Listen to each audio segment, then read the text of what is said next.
Coucou tout le monde, bienvenue dans cette nouvelle vidéo. J'espère que vous allez bien, moi ça va très bien. Alors pour cette nouvelle histoire, je vais vous raconter une story time crime.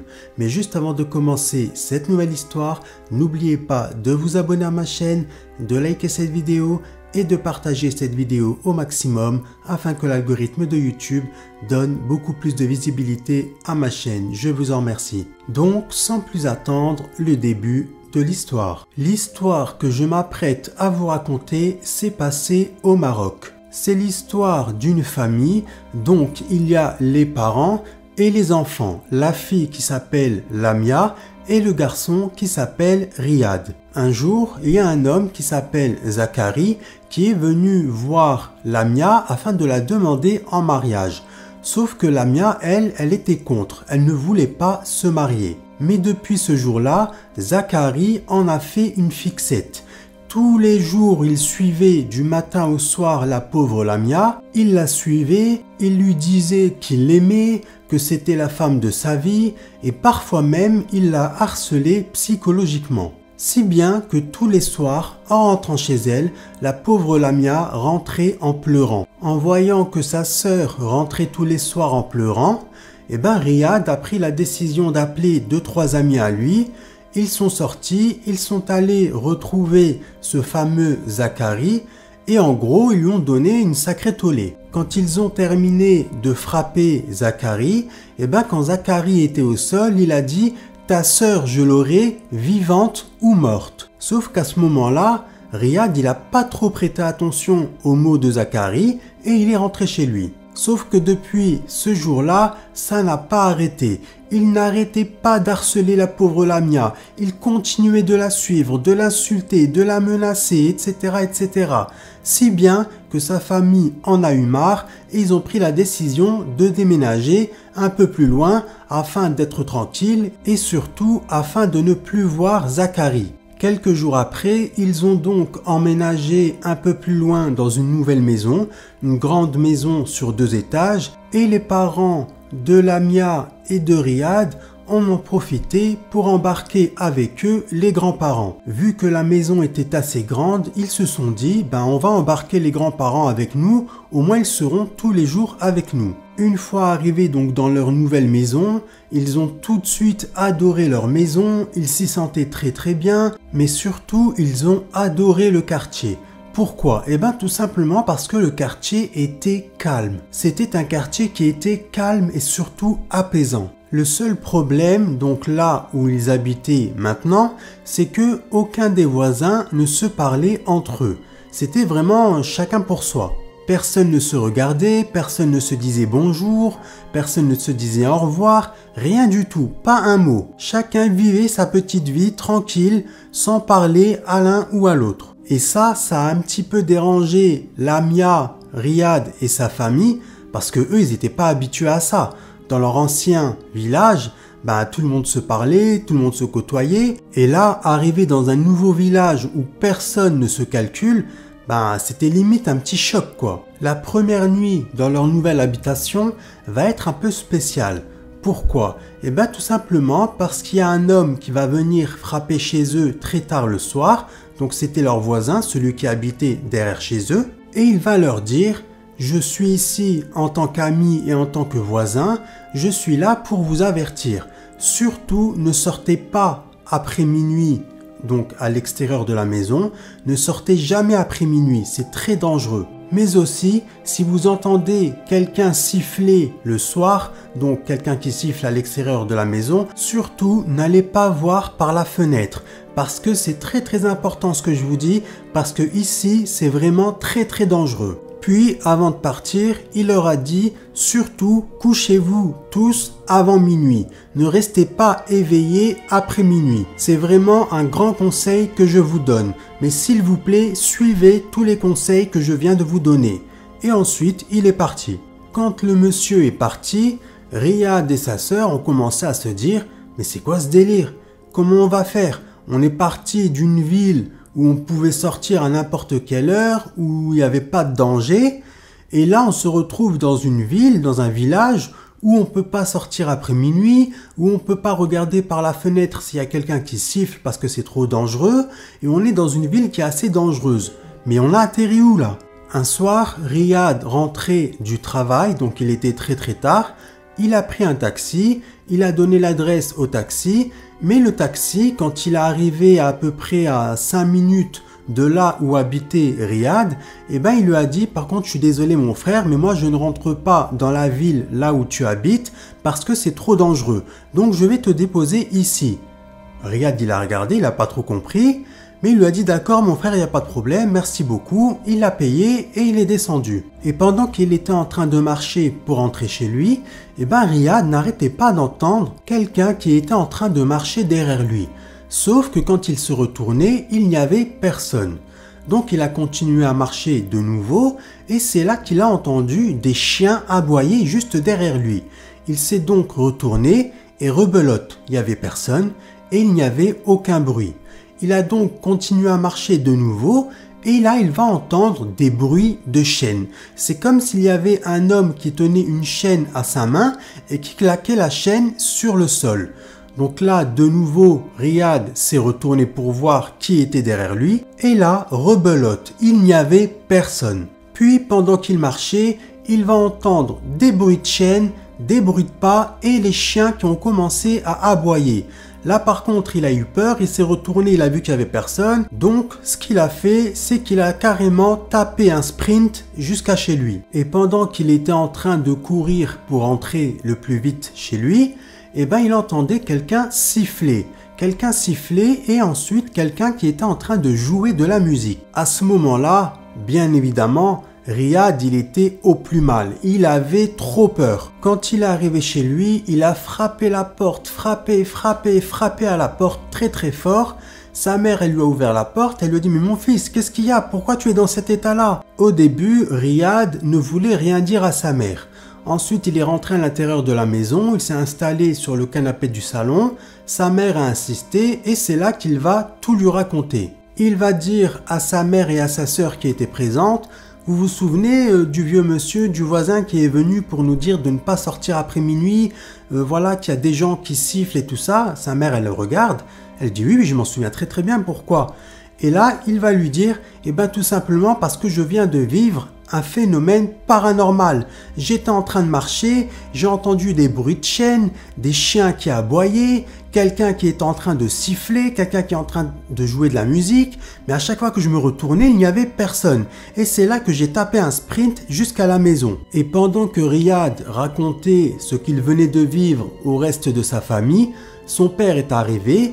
Et là, ils ont entendu quelqu'un qui était à l'extérieur de la maison, qui était en train de siffler. Là, le père, il a eu peur. Il a dit « Ah, ça y est, ça commence. Il y a quelqu'un qui est en train de siffler.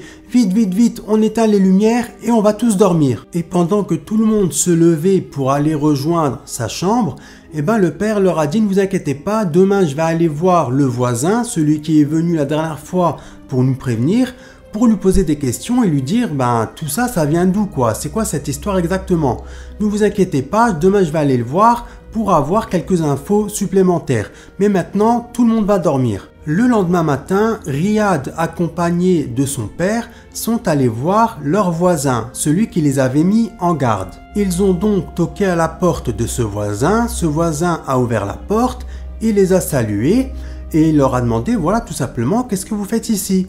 Et là, le père de Riyad va dire au vieil homme, en fait, on aimerait bien avoir beaucoup plus d'informations, car hier soir, nous avons entendu quelqu'un siffler à l'extérieur de la maison, nous avons eu peur, donc nous avons éteint les lumières et nous sommes tous allés dormir. Et de plus, mon fils, qui est ici présent, a vécu un phénomène paranormal la veille. Donc, s'il vous plaît, j'aimerais que vous me donniez beaucoup plus d'informations sur ce qu'il se passe exactement ici, dans ce village. Le vieux va les regarder et leur dire « D'accord, je vais tout vous raconter. » Alors en fait, ce qui s'est passé, c'est que dans votre maison, il y a eu plusieurs meurtres. Il y a eu exactement 4 meurtres. Là, le père de Riyad, il regarde le monsieur, choqué. Il lui dit « Comment ça, il y a eu 4 meurtres chez moi et je suis pas au courant? C'est quoi cette histoire? Qu'est-ce qui s'est passé ?» Et là, le monsieur, le voisin, va lui dire « Eh ben en fait, il y a quelques années, il y a donc un père de famille et une mère de famille qui avaient envie de se faire 2 semaines de vacances. Et donc ce qu'ils ont fait, c'est qu'ils ont laissé leur fils de 17 ans à la maison avec ses 2 petits frères et sa petite sœur de 5 ans.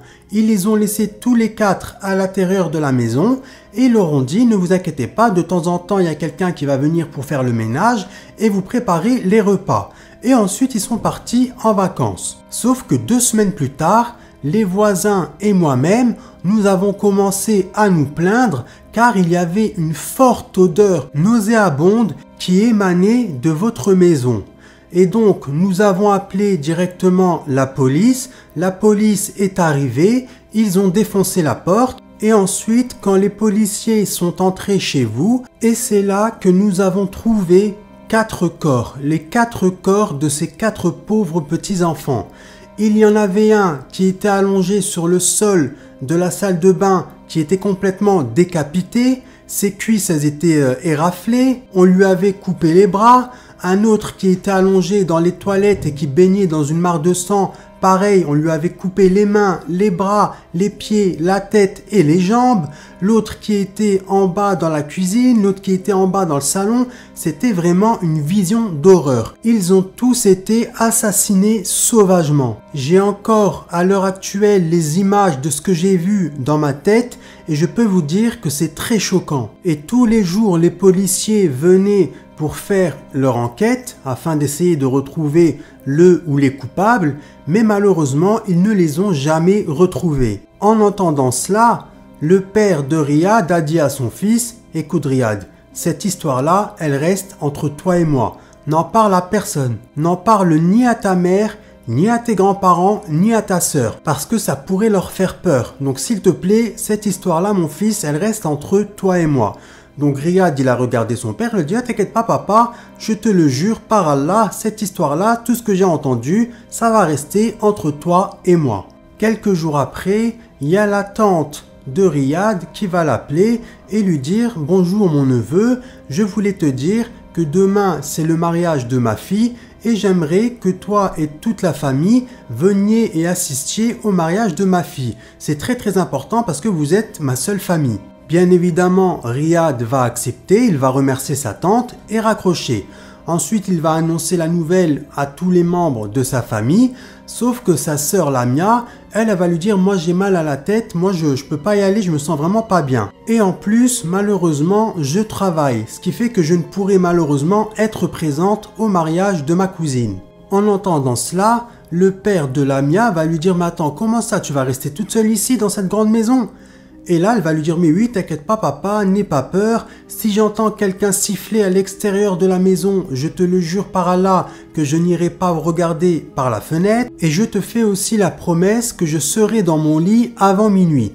Donc ne t'inquiète pas papa. » Il lui a dit « D'accord ma fille, j'espère qu'il t'arrivera rien, mais bon, c'est ton choix, je le respecte. Donc d'accord, on fait comme ça. » Le lendemain a eu le mariage donc de la cousine de Lamia et Riyad. Ils ont donc été au mariage, ils ont passé un excellent moment, ils ont bien dansé, ils ont bien mangé et surtout ils ont bien rigolé. Ils ont passé vraiment un excellent moment. Arrive donc la fin du mariage et Riyad, son père, sa mère et ses grands-parents prennent la voiture et vont direction la maison. Quand ils sont arrivés devant chez eux, vision d'horreur.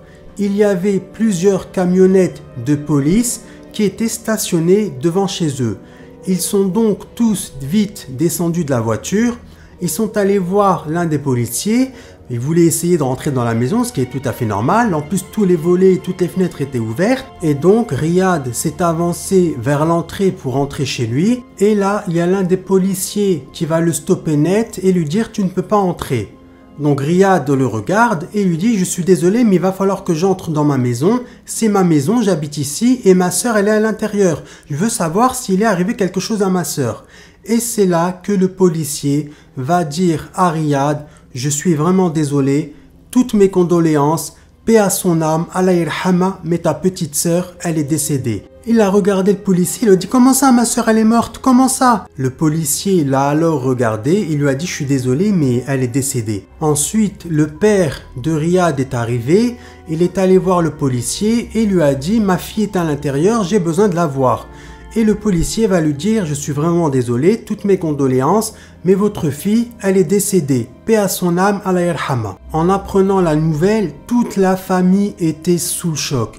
Ils n'arrêtaient pas de crier, de pleurer, de se taper les mains sur le visage. Ils étaient vraiment en état de choc. Ensuite, le père de Riyad va se retourner et il va tomber nez à nez avec son voisin, celui qui l'avait mis en garde sur les dangers du village. Donc il va aller le voir, il va lui dire « Mais toi, tu étais déjà au courant de tout ça, pourquoi tu m'as pas contacté ?» Et là, le voisin, il va lui dire « Mais moi, j'étais pas au courant, ça fait pas longtemps que je suis au courant, toutes mes condoléances pour ta fille, vraiment, Allah yarhama, paix à son âme. » Ensuite, le père va demander à son voisin « Mais qu'est-ce qui s'est passé ?» Et là, le voisin va lui dire « En fait, j'étais chez moi, et moi, je pensais que Lamia était partie au mariage avec vous, mais j'ai entendu une femme hurler à la mort à l'intérieur de la maison. » Je savais pas qui c'était, donc ce que j'ai fait, c'est que j'ai pris mon téléphone et j'ai appelé directement la police. Et quand la police est arrivée, eh ben, ils ont retrouvé votre fille Lamia dans un état pas possible. Ses cheveux avaient été découpés, elle avait été décapitée, ses deux mains avaient été coupées, ses bras, pareil, ils avaient été coupés, ses jambes coupées et ses deux pieds coupés. Et de plus, elle baignait dans une mare de sang. C'était horrible à voir. La pauvre Lamia a eu exactement la même mort que les précédents propriétaires de la maison. Elle était décédée exactement dans les mêmes circonstances. À un moment donné, sur la scène de crime, eh ben, Lamia avait le poing fermé.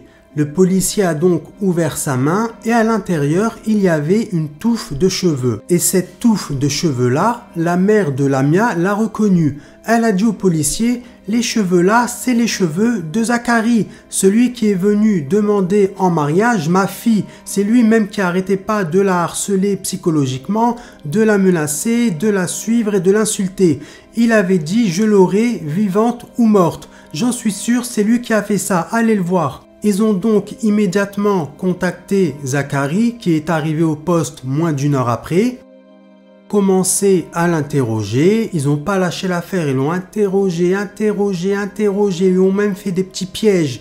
Et voilà, ils ont vraiment tout fait pour avoir des informations. Sauf que lui, il n'arrêtait pas de nier, il n'arrêtait pas de dire « ce n'est pas moi, ce n'est pas moi, ce n'est pas moi ». Il avait beau jurer, mais les policiers n'arrivaient pas à le croire. Et là, Zacharie va dire au policier « Moi, je sais très bien que le coupable, c'est l'homme qui a un chien. Parce que quand je suis passé devant chez Lamia, j'ai entendu un chien aboyer avec une chaîne. J'ai entendu aussi le bruit d'une chaîne. Et j'en suis sûr que c'est lui le coupable. » Les policiers ont donc commencé à réfléchir à qui pourrait avoir un chien. Et c'est là qu'ils vont se souvenir du vieux monsieur, le voisin de Lamia, Allah yarhama, et Riyad, celui qui était venu les mettre en garde en leur disant « Ne sortez pas après minuit, si vous entendez quelqu'un siffler, ne regardez pas par la fenêtre, etc. etc. » Cet homme-là. Et c'était aussi cet homme-là qui avait dit au père de Riyad que comme quoi il avait entendu une fille hurler à la mort à l'intérieur de leur maison. Et que comme quoi il s'est senti obligé d'appeler la police. Donc en repensant à tout ça, les policiers ont pris la décision de faire une planque devant ce fameux voisin. 2 jours plus tard, le voisin est descendu avec son chien pour descendre les poubelles. Donc il a mis les poubelles devant, en bas de l'appartement et il est remonté chez lui.